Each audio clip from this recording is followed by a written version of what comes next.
Hai gengs, gue Albert. Welcome back to my channel. Selamat datang di video gue yang kedua. Di channel gue, lo akan belajar banyak soal arsitektur. Yang pastinya, lo akan belajar banyak soal personal finance, karir, self-development, dan banyak lagi yang kita bisa bahas di sini.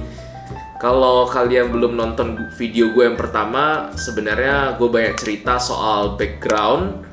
Gue cerita kenapa gue lulus di arsitektur ITB, tapi sekarang gue malah kerja kantoran. Dan ya, gue cerita semuanya di sana. Kalau lo belum nonton, gue sediain link di sebelah kiri ini, jadi lo bisa nonton dulu. Dan kita lanjut ke video kedua ini. Sesuai janji gue akan share tentang hal-hal berbau arsitektur. Dan I'm not come as an expert, gue udah jelasin di video gue sebelumnya. Tapi gue akan sharing apa yang gue tahu selama gue kuliah di arsitektur, dan supaya ilmu gue yang udah gue emban 4 tahun ini nggak hilang begitu saja. Nah, di video kedua kali ini gue akan bahas buka-bukaan soal portofolio gue yang selama gue tingkat 3, tingkat 4 kerjakan. Bahkan juga ada beberapa gue buatnya itu dari my real life project. Jadi walau gue tahu kemarin-kemarin udah gak mau jadi arsitek, tapi bukan berarti gue nggak bikin porto. Karena bisa jadi porto ini bakal bermanfaat, bakal kepake suatu saat, bisa jadi arsip lah ya. Walaupun gue udah nggak jadi arsitek sekarang, dan tahu-taunya sekarang jadi berguna, bisa gue pakai untuk konten dan bisa sharing ke kalian kan ya. Tapi again, ini bukan porto yang bisa lo jadi acuan, karena gue tahu porto gue masih standar banget, dan ini gue udah buat juga udah 2-3 tahun yang lalu. Tapi semoga berguna buat lo dan bisa jadi patokan lo aja sih. Pokoknya porto yang lo buat harus lebih bagus daripada porto yang gue buat, yang gue sharing hari ini ya. Oke, jadi kita lanjut aja di halaman pertama porto gue. Jadi basically gue ya cari referensi lah di Pinterest. Gue bikin apa sih cover portofolio yang bagus ya. Jadi kemarin itu ada nemu satu contoh dan cukup bagus bagi gue ya. Gue ambil sebagian project-project gue jadiin watermark. And then portofolio ini halaman pertama, dan ini sebenarnya supposed to be the back of the cover book. Jadi gue buat porto gue ini dalam bentuk portrait A4, dan nggak dibuat landscape, tapi portrait atau landscape itu terserah kamu. Terus ini halaman pertama. Halaman pertama biasanya kita nunjukin biodata, kita masukin CV, pengalaman kita selama berkuliah sebelum ngelamar pekerjaan itu, apa professional skill, language proficiency, software skill. Karena ketika kita lamar pekerjaan di biro arsitektur ya, pasti kan informasi seperti ini akan dibutuhkan untuk lamar kerja di biro arsitek. Tapi kalau memang kita lamar kerjanya bukan di biro arsitek, yang sebenarnya nggak perlu ditunjukin skill seperti ini. Lebih ditekankan mungkin kalau teman-teman ada yang daftarnya di perusahaan lain, bukan perusahaan konsultan, mungkin lebih ke work experience atau organization experience-nya yang lebih dibutuhkan untuk ditunjukin gitu. Jadi ya ini standar mungkin untuk CV dan detail-detail yang perlu lo persiapkan untuk bisa kerja di perusahaan itu nanti mungkin kita akan bahas di konten selanjutnya. Bukan ini akan jadi core dari video ini. Dan ini personal achievement gallery sebenarnya nggak penting. Cuman waktu itu menurut saya penting aja untuk ditunjukin bahwa gue bukan cuma aktif di akademik aja, tapi juga secara organisasi dan pengalaman soft skill-nya itu juga baik. Jadi karena kerja kan nggak cuma butuh hard skill ya, tapi soft skill juga penting gitu. Di sana yang ingin saya tunjukkan gitu. Oke, ini table of contents. Gue cuma masukin ada 6 project yang gue buat. 3 project ini real life project yang gue buat bener-bener di dunia nyata. Karena waktu itu pengen aja nyimpen arsip itu berbau-bau bangunan residensial ya, supaya kalau memang nanti mau kerja di konsultan arsitektur juga pilihnya yang rumah tinggal, bukan commercial project atau mungkin high rise building. Itu nggak ada kepikiran ke sana sih. Dan yang ketiga ke belakang ini gue akan nunjukin my academic project selama gue kuliah di ITB. Rendering pakai apa kak? Gue pakai Lumion. Nanti kalau mau belajar Lumion mungkin gue bisa ajarin tips and triknya ya di video selanjutnya. Tapi bangunan ini ada di komplek di Medan. Waktu itu paman saya minta saya buatkan. Dan sebenarnya dana dari developer sudah ada. Waktu itu saya cuma bantu lebih ke interior design, sama ada beberapa layout dana yang memang ingin diubah, dibongkar, itu saya bantu untuk merealisasikannya. Dan software yang gue gunakan untuk bikin portofolio ini untuk penerapan tekstur material di lantai ini di Dena itu gue pakai Photoshop. Tapi the rest of layouting di portofolio ini gue pakai Corel Draw karena gue berasa kayak Corel Draw itu lebih rapi aja karena ada magnetnya gitu ya, mirip Illustrator. Jadi lebih rapi aja kalau dipakai untuk layouting. Jadi ini interior desainnya gue pakai Lumion karena Lumion itu cepet banget. Tapi Lumion itu biasanya agak berat, jadi butuh laptop yang benar-benar speknya agak tinggi supaya bisa narik softwarenya. Jadi ini ada ya ruang tamu, kamar tidur anak, main bedroom, terus ada shower, vanity di sini. Ya kalau mau di zoom bisa aja sih di zoom kalau mau lihat lebih detail. Ya semuanya ini di Lumion gampang sih pakainya, bisa bikin surreal seperti ini sih. Oke. Terus ya udah langsung itu aja sih, langsung masuk project kedua. Gue buatnya ini ada di Binjai, kota kelahiran gue. Pada dasarnya ini interior renovation project, jadi interiornya sudah ada, cuma butuh direnovasi untuk lebih bagus. Secara layouting gue juga tetap pakai Corel Draw di sini. Cuma memang peletakan di set potongan dan Dena itu gue juga tetap masih pakai ya AutoCAD plus Photoshop teman-teman. Untuk pewarnaan materialnya itu gue masih pakai Photoshop. Sedangkan untuk rendering 3D ini gue juga tetap masih pakai Lumion. Tetap lebih cepat. Kalau for the rest of my portfolio itu semua nanti gue akan pakai Lumion teman-teman. Jadi mungkin kalau teman-teman yang belum tahu Lumion, ya itu aplikasi rendering cukup cepat dan sangat efisien sih. Gue suka sih pakai. Tapi ada beberapa juga bilang Enscape itu bagus, cuma belum coba. Nanti mungkin gue akan coba dan mungkin review ya bedanya Enscape sama Lumion seperti apa. Dan ini project ketiga, pada dasarnya ruko doang sih teman-teman, gampang banget sih ngerjainnya, nggak gitu susah karena lantainya ini tipikal sekali dan cukup bikin denah dan nggak perlu ada perintilan-perintilan detail di dalam interiornya. Cukup bikin bangunannya dan strukturnya seperti apa, bikin render karena ownernya juga nggak butuh yang ribet-ribet sih. Nah akhirnya gue buatkan yang simple-simple dan udah jadi gitu aja sih waktu itu. Nah ini baru my academic project teman-teman. Waktu itu di tingkat 3 diminta buat sebuah creative center di kota Bandung. Dan menariknya set yang dikasih di Bandung itu lumayan berkontur. Dan selain berkontur itu menghadap ke sungai. Jadi sebenarnya sangat bagus untuk kita terapkan meshing dan peletakan tapaknya itu bisa mengapresiasi si sungai gitu. Jadi semua orientasi dari bangunan itu bisa kita buat menghadap ke sungai dan dibiarkan terbuka sehingga sungai itu bisa jadi sebuah atraksi di dalam bangunan kita sendiri gitu kan. Dan karena ini creative center ya berharap kita harus bikinnya semenarik mungkin, memanfaatkan lahan yang ada, memanfaatkan kontur yang ada, memanfaatkan sungai yang ada.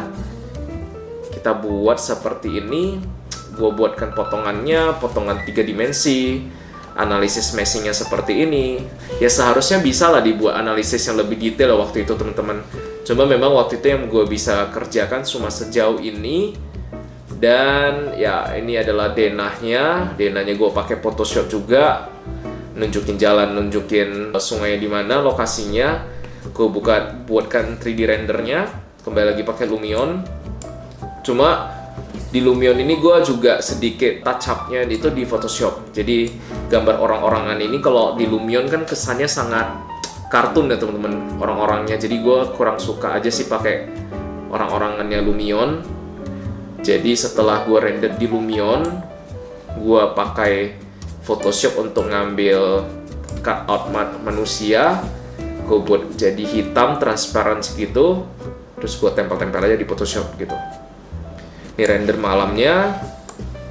Ini di siang hari. Nah di desain ini gue ada bikin amphitheater gitu di bawah. Jadi bisa jadi tempat acara di Creative Center. Bisa dijadiin panggung.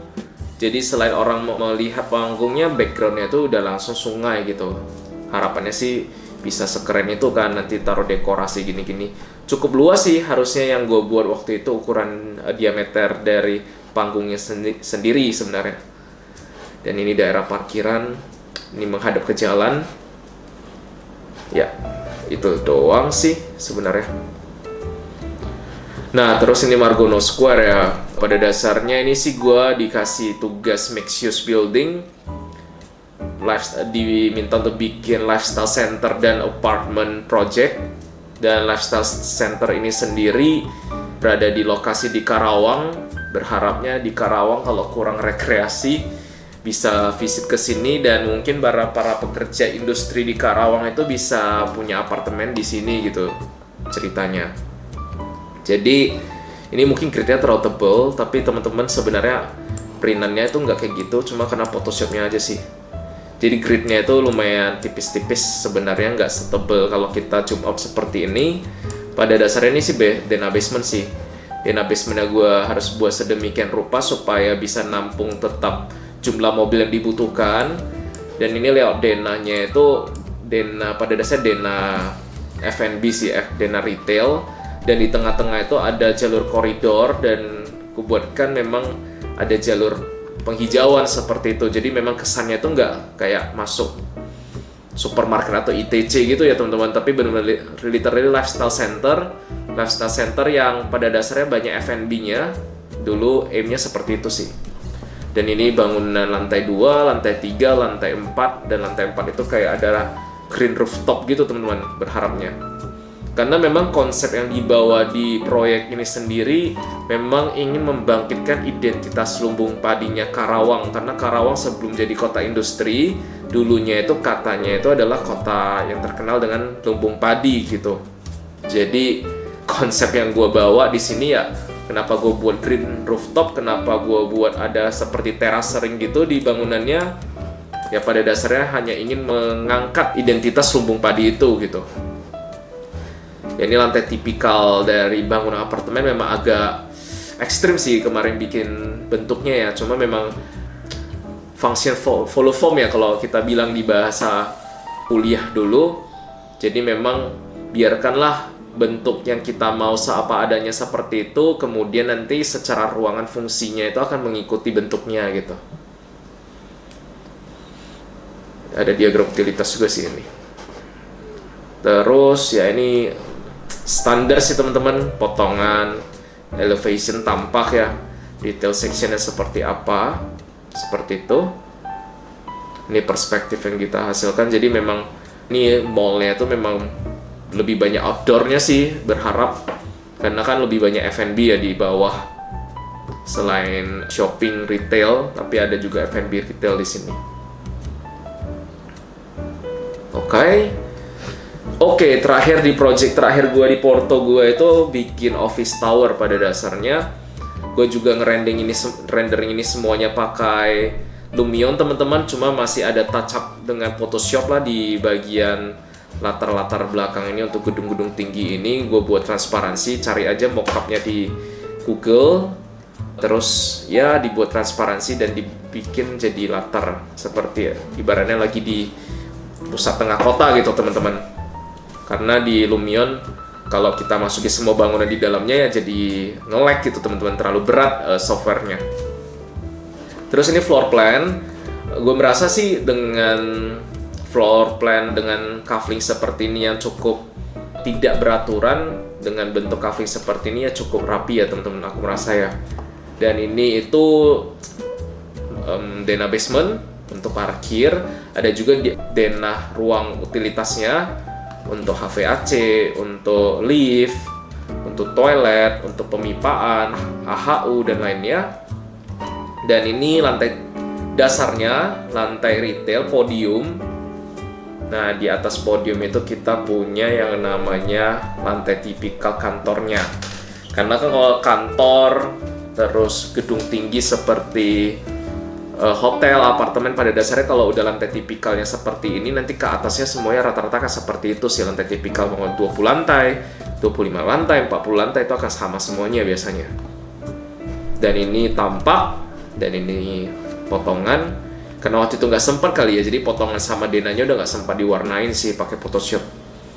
Jadi langsung ekspor langsung dari AutoCAD, langsung ciplak gitu karena ngejar deadline waktu itu ya. Ya, ini perspektif, dan ya ini kayak perspektif masih campur pakai V-Ray sih waktu itu. Jadi ya pakai Lumion cuma ini 3, tapi ini masih pakai V-Ray seingat aku. Ya udah, itu aja udah saya buat. Biasa sih ada orang yang naruh juga foto-foto jepretan mereka di Porto. Terus ada juga yang mungkin nunjukin sketsa mereka seperti apa di Porto mereka. Tapi memang di portofolio gua cuma sebatas 6 project ini aja sih. Gak ada nambah foto, gak ada nambah sketsa, gak ada nambah apapun sih. Oke, itu aja. Semoga dari adanya sharing gua mengenai Porto ini bisa jadi patokan buat lo, bahwa portofolio ini harus jadi standar minimum lo ya.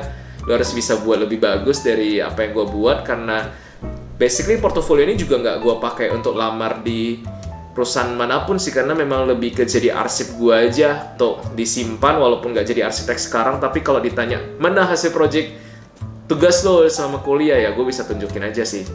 Jadi nggak menghilang, karena kan kalau filing kadang juga nggak kita jaga, bisa hilang aja ya project-project kita yang udah kita buat susah payah begadang, tapi kalau nggak bisa lihat hasilnya untuk apa gitu ya teman-teman. Oke, itu aja dari gua hari ini. Semoga sharing portofolio gua bisa menginspirasi kalian semua, dan mungkin kita bisa bahas lagi hal-hal berbau arsitektur di kesempatan lain. Kalau ada pertanyaan atau lo penasaran apapun soal arsitektur, lo bisa komen di bawah ini. Kalau menurut gue menarik dan bisa dijadiin konten, gue akan upload di video selanjutnya. Jadi jangan lupa like, jangan lupa subscribe, dan share ke teman-teman kalian. Oke, thank you semuanya. See you in the next video. Bye.